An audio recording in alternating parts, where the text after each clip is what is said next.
I'm Mike from St. Thomas Economic Development here at Yarmouth Yards with another little update.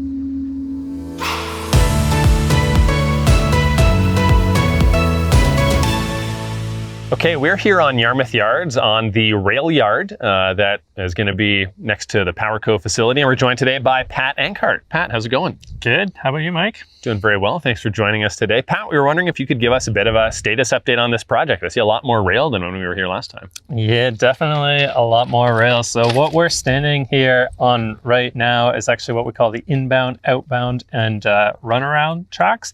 And then just behind me over to the left is actually the storage track. So there's 5 of those.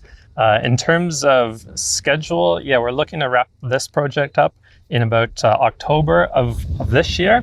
And then following that, there's actually some electrical infrastructure that needs to be installed called a DTMF switch. And that'll actually take us into about October of 2027 to have that work done. So it'll be the longest facility in St. Thomas, and almost as large as CN's yard in actually London in terms of overall length. So quite a nice product, quite a nice feature for the city to have. That's great. Now I noticed these tracks that we're standing on now, I can't see the ties. It's all full of ballast. Is this going to stay this way, or is there some further process that has to happen here? It's a new kind of, no, I'm kidding. It's definitely in progress. We have a rail specialty sub P&R, and they have a machine that all it does is it sets these rails as you see them to the exact grade within a millimeter, and it also places the ballast. So they've pre-installed the ballast as we see here, but I can assure you that this is a work in progress, and the future rails will be able to show the ballast. The machine is quite complex. It's quite automated.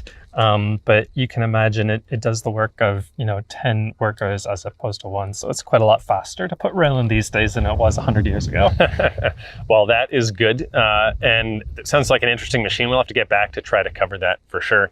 Last question I have for you is, in a previous rail video, we featured a golden spike that we have that needs to be driven at the end of the project. When are we going to be driving this last rail spike of this project? Yeah, I think we could make that happen this October. So the rail should all be in by this October of 26, and then that switch, which doesn't have any more rail, that'll happen in 27. So this October for the golden spike. Okay, that sounds good. Let's target October 23rd. That day just feels right to me for some reason. So we'll be back here at that time to drive that spike.